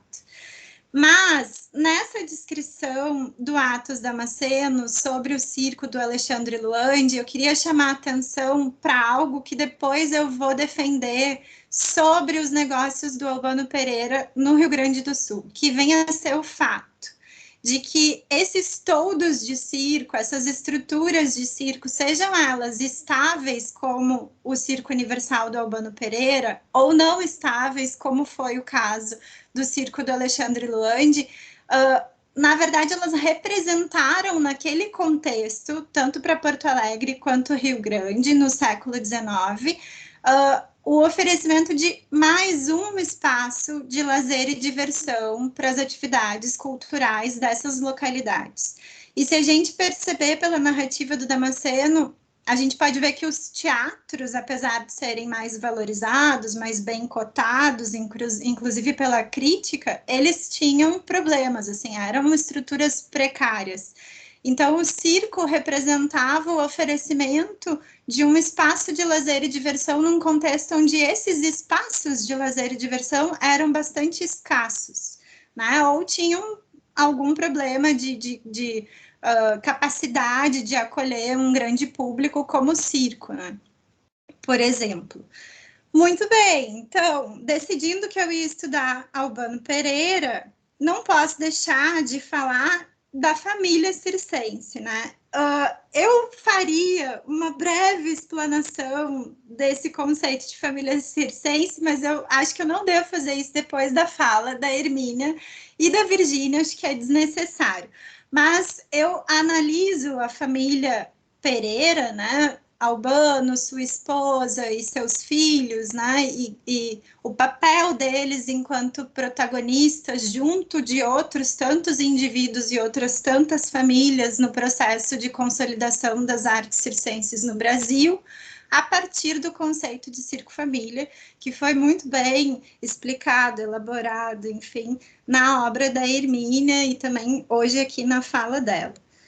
Bom, Albano Pereira, então, foi um indivíduo português, né, de origem portuguesa, que nasceu em Coimbra em 1839 e veio a falecer no Brasil acidentalmente no estado de Minas Gerais em 1903. E assim como Hermínia já falou lá desses artistas multi, né? Albano era ator, era jockey, era adestrador de animais e era também um excelente empresário circense.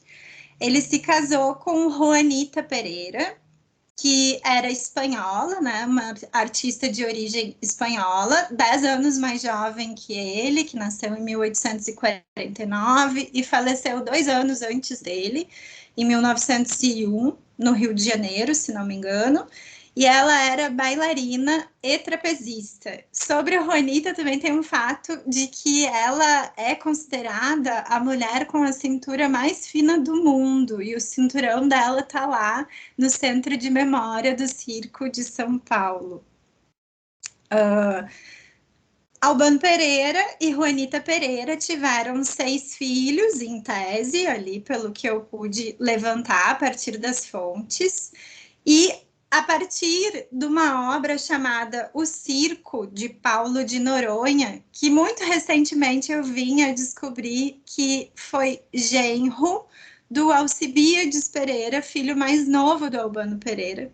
A partir dessa obra, O Circo, eu vou traçar aqui um perfil, assim, com a especialidade de cada filho, mas eles eram assim, pela análise das fontes todas, artistas múltiplos, né? Mas a filha mais velha, Clementina, era bailarina, nasceu na França.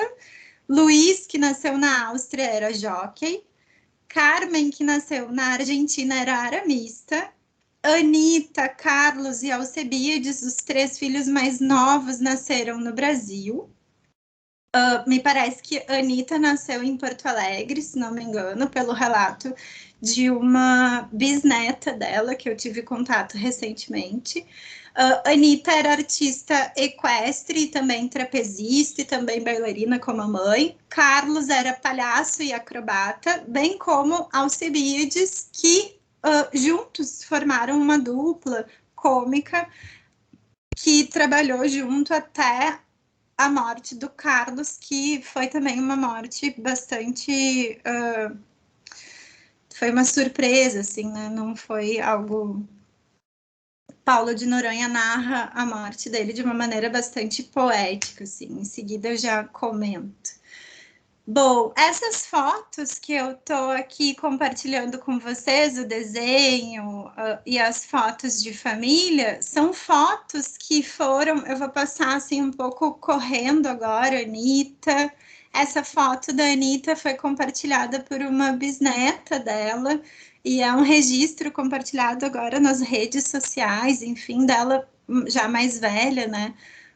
Anitta casou com um aristocrata, Enoque Rezende, que tinha títulos de nobreza que foram concedidos por Dom Pedro II, e a pedidos do marido ela deixou o circo, né? Não deixou a carreira de artista. Essas fotos aqui, todas são fotos que me foram cedidas por Ricardo Rezende, bisneto de Albano Pereira, neto da Anitta. E essas fotos datam, na verdade, ele não tem a datação assim específica de cada fotografia, mas pelo nome do estúdio eu pude verificar que elas foram feitas num estúdio do Rio de Janeiro, entre a década de 80 e 90, ali bem o final do século XIX. Eu suponho que tenha sido nos primeiros anos da década de 90, 1890 e pouquinhos, logo depois que Albano deixou a província do Rio Grande do Sul, né? Alcibiades Pereira, que é o filho mais novo do Albano Pereira, tem um papel muito importante na história da consolidação aí do circo, das artes circenses no Brasil, inclusive pela descendência dele, né? Alcibiades Pereira teve circo primeiro em Campinas e depois no Largo do Paissandu, ali por 1917. Ele desmanchou, em função do falecimento do irmão Carlos, ele desmanchou a dupla cômica e saiu associado a outros artistas para trabalhar em outros lugares do Brasil. E ali no Largo do Paissandu, associado a Abelardo Pinto, o palhaço Piolim, ele teve o circo Piolim Alcebiades, que foi uma grande escola de circo, né? Hermínia pode comentar isso melhor do que eu, inclusive. Junto do filho Albano Pereira Neto, palhaço Fusarca, eles participaram da gravação de dos primeiros filmes falados e musicados produzidos no Brasil, chamado Coisas Nossas, em 1932. E o palhaço Fusarca, portanto, Albano Pereira Neto, junto de Brasil José Carlos Queirolo, palhaço Torresmo, tiveram programa na TV, foram tema de gibi, lançaram um disco. Então, a gente vê aí o circo participando, né, atuando, protagonizando uma série de processos que contam muito da nossa história cultural, né? Aqui duas imagens, dois registros, né, do Alcebiades Pereira já adulto, para além daquelas fotos de criança. E aqui uma pequena atualização da minha pesquisa, né, que nessa fotografia, quando eu peguei ela, na legenda diz Albano Pereira, né, e é um rapaz de 16 anos que vence um campeonato de ciclismo no Rio de Janeiro. E o nome tá Albano Pereira. Daí eu pensei, nossa, deve ser um 7º filho, o filho mais novo, que não foi listado pelo Paulo de Noronha. Enfim, pensei várias coisas. E aí, conversando com um bisneto, então, de Albano Pereira, filho do palhaço Fusarca, ele me conta que esse é, na verdade, Alcibiades Pereira, aos 16 anos, competindo e aí como atleta, vencendo o campeonato de ciclismo, e foi ele próprio que me disse que Paulo de Noronha era tio dele, né? Portanto, genro de Alcibiades Pereira. E aí eu entendi muito do tom poético, muito cuidadoso e muito afetuoso dessa narrativa do Paulo de Noronha ao falar da história do Albano Pereira e da sua família e dos seus feitos.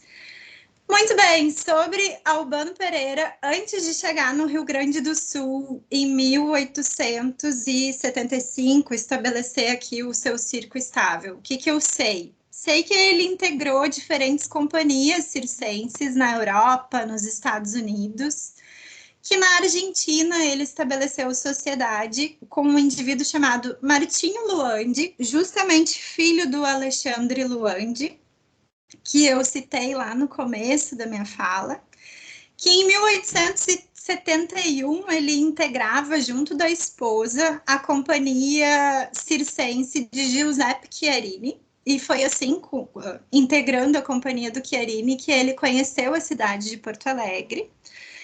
E voltou para cá 4 anos depois, então, para estabelecer, para realizar uma temporada com a sua própria companhia. Nesse intervalo, entre 71 e 75, eu sabia até então que ele esteve em São Paulo, junto do irmão Antônio Pereira, com o circo Irmãos Pereira, com uma temporada de espetáculos, e graças aí à obra do Daniel e da Hermínia, que está saindo agora pela Funarte, né, Um Brasil de Circos, fiquei sabendo também que ele esteve no Rio de Janeiro, então entre São Paulo e Rio de Janeiro, nos anos de 1872 e 73, ele teve associado ao irmão, realizando temporadas de espetáculo. Aqui tem um cartaz que estava lá, no livro do Daniel e da Hermínia, esse Brasil de Circos, que é um cartaz, né, um anúncio de um espetáculo do circo dos Irmãos Pereira. E aqui uma pequena nota do Constitucional, que é um periódico aqui do Rio Grande do Sul, comentando a vinda do circo Chiarini, né, e depois tem também uma fala do Atos Damasceno, uma narrativa do Atos Damasceno falando sobre o espetáculo, né, que na plateia tinha famílias de categoria social, que mais de 500 pessoas tiveram que assistir o espetáculo em pé e que entre os artistas estava, portanto, a família Pereira. Muito bem, agora eu trato dos negócios dos circos estáveis de Albano Pereira em Porto Alegre e Rio Grande. Eu começo pelo empreendimento mais importante, ao meu ver, que Albano estabeleceu aqui no sul do Brasil, que é justamente o Circo Universal ou Circo Zoológico Universal. Quando Albano Pereira chega em Porto Alegre, em 1875, ele arma uma estrutura não estável para uma pequena temporada de espetáculos. E logo em seguida, ele desfaz essa estrutura e entra com um requerimento para a Câmara Municipal para erguer uma estrutura estável. E a localização ela não podia ser melhor, porque ele escolheu justamente a Praça Conde Deu, que atualmente se chama Praça 15, é uma praça acoplada num grande largo que fica em frente ao mercado público de Porto Alegre. E logo atrás a gente tem o Lago Guaíba, portanto, tem um movimento portuário muito forte, né? Uma circulação de trabalhadores, de vendedores, tem um comércio fortíssimo ao redor desse lugar onde ele escolheu erguer o seu circo, armar a sua lona. Muito importante também analisar o lugar de Porto Alegre na rota das companhias circenses. Se não me engano, a Hermínia falou um pouquinho sobre isso na fala dela ali no final, que Porto Alegre era quase um ponto de passagem natural, assim, entre Rio de Janeiro e cidades como Montevidéu e Buenos Aires, né, que eram pontos importantes da rota de companhias circenses no século XIX. E depois eu vinha a saber que Rio Grande também era uma cidade bastante visada aqui na província do Rio Grande do Sul, tanto quanto Porto Alegre, bem como Pelotas, né, que foi uma terceira cidade que a Albano ensaiou construir lá também uma estrutura estável e acabou não colocando em prática esse projeto.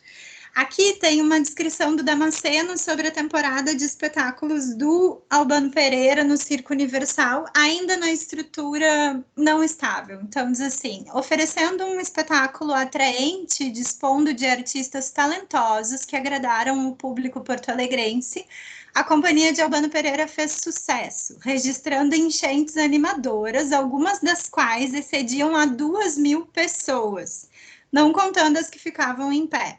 Dentre os artistas aclamados pelo público estavam a trapezista e esposa, Madame Pereira, o mexicano Teodolo Ceballos, com as suas cordas verticais, o Klaus Marins, apelidado Pepino, e a menina ginasta Clementina, a filha mais velha de Albano e Juanita, que apresentavam um número chamado A Fuga do Amor, muito requisitado pelo público que comparecia às apresentações do Circo Universal.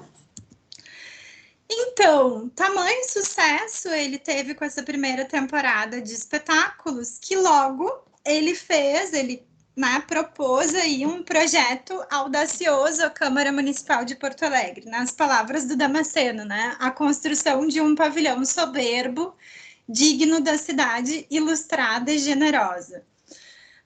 O que ele propunha? Ele apresentava um documento, um requerimento e uma planta, né, propondo a construção de uma estrutura estável, muito parecida com as estruturas utilizadas na Europa, na Argentina, no Rio de Janeiro.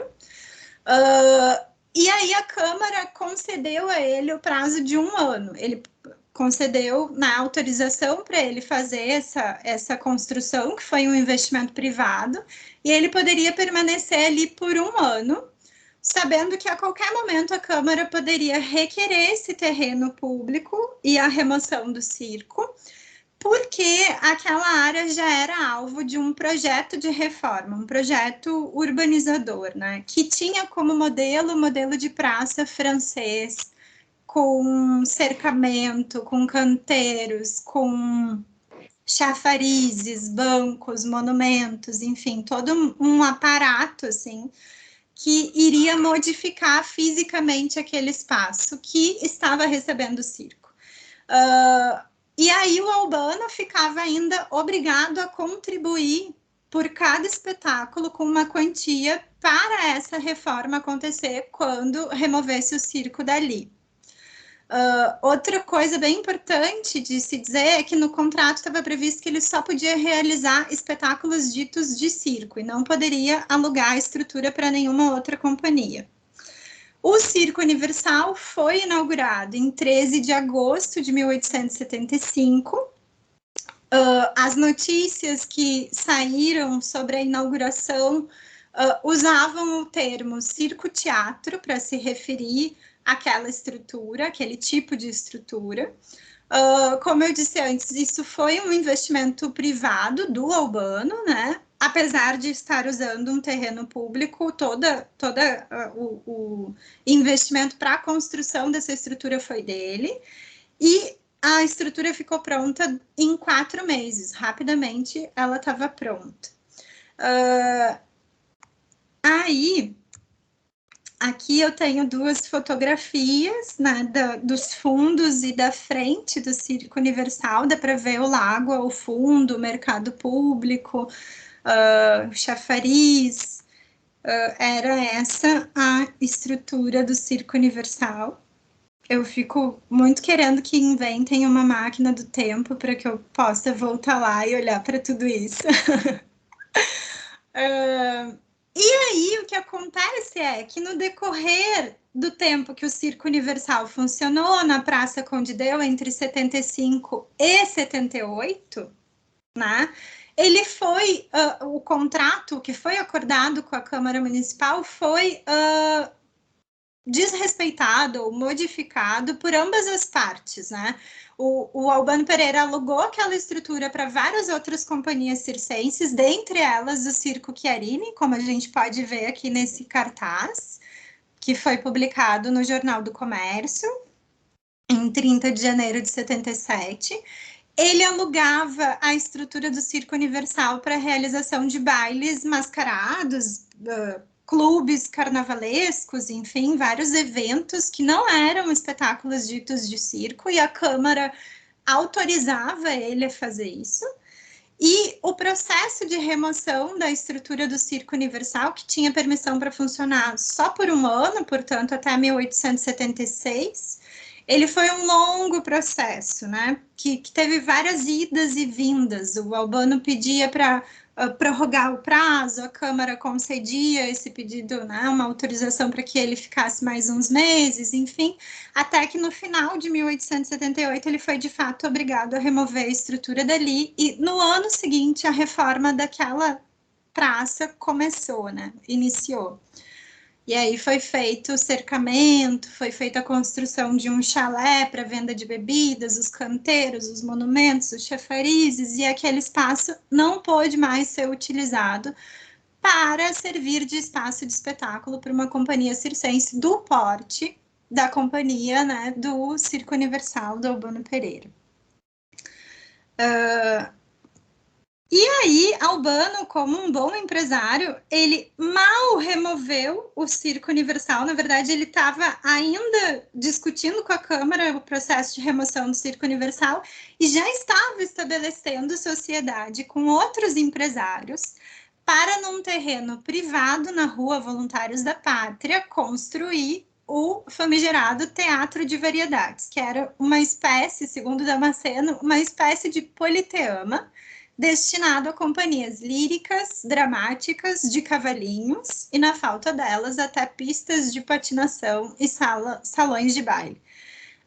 O Teatro de Variedades, ele começou a ser construído ali no primeiro mês de 79, em janeiro de 79.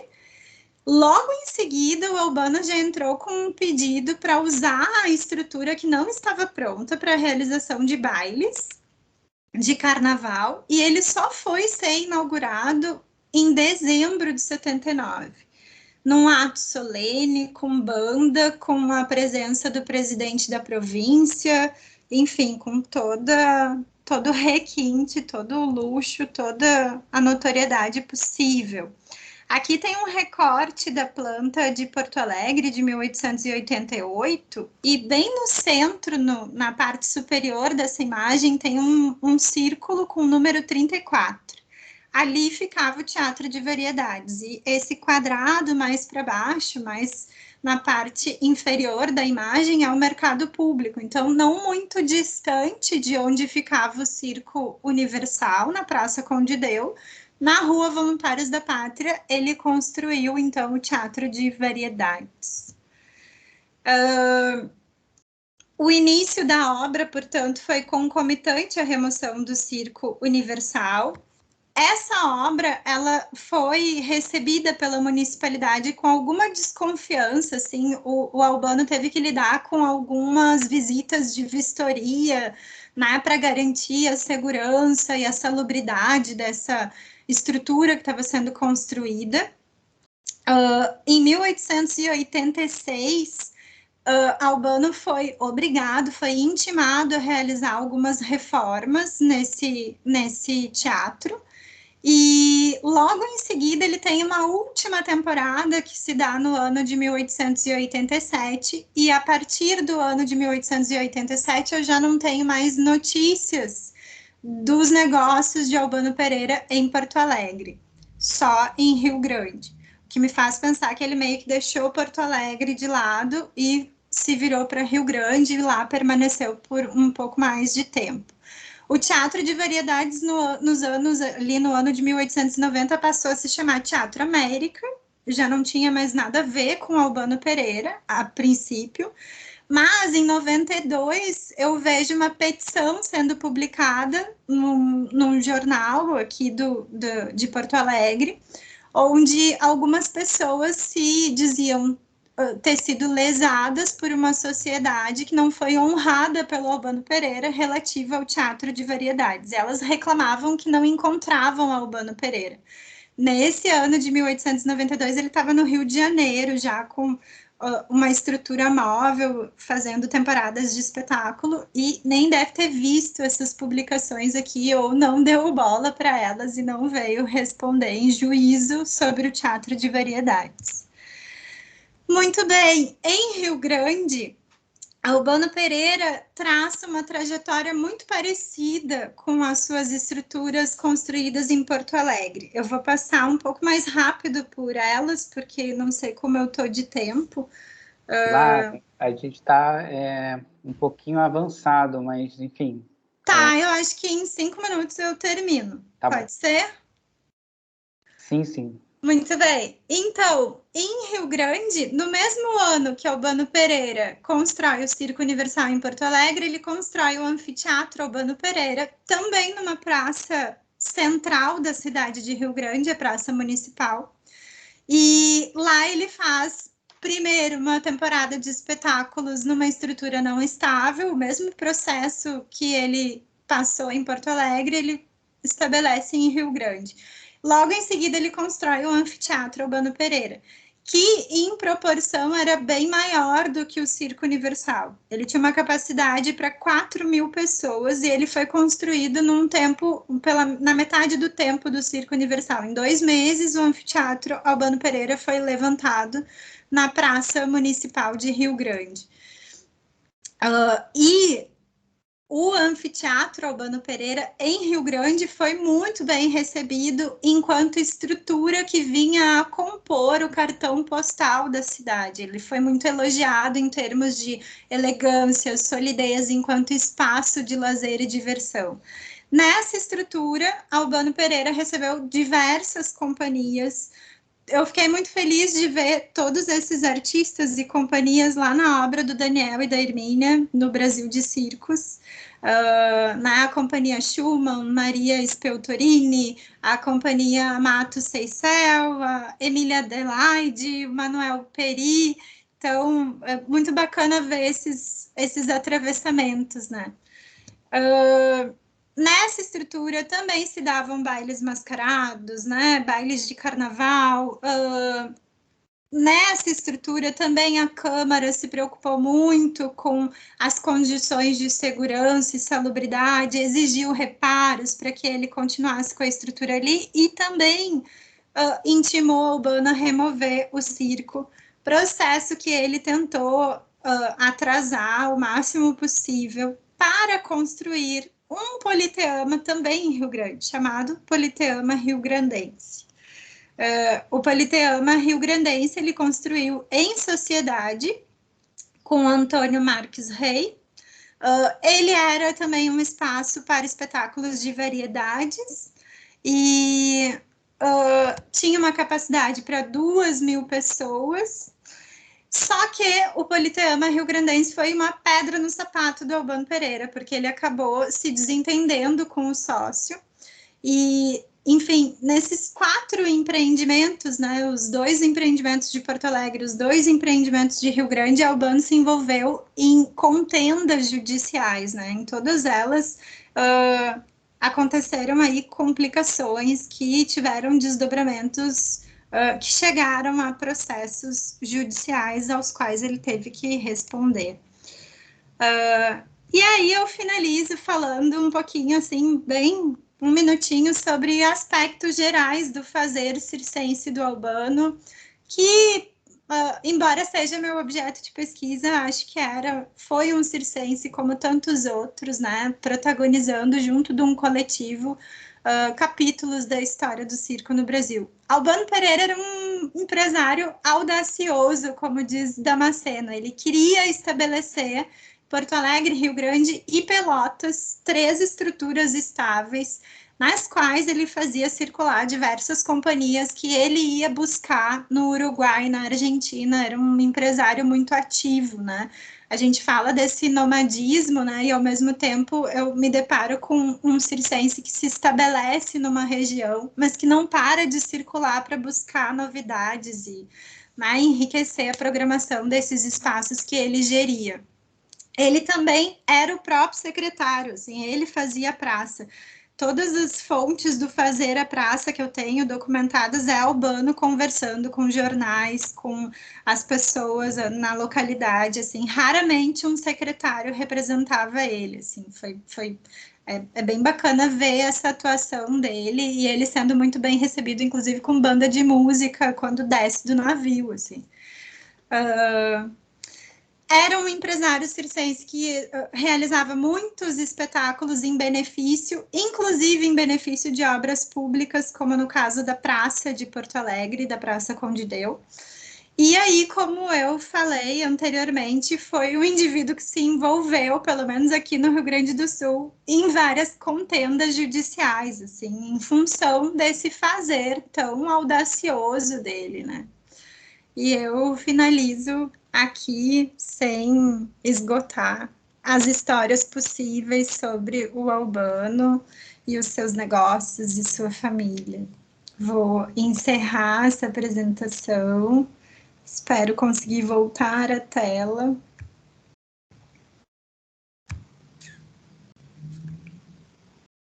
Voltei, será? Ainda não. A tela está ali, mas você se apagou.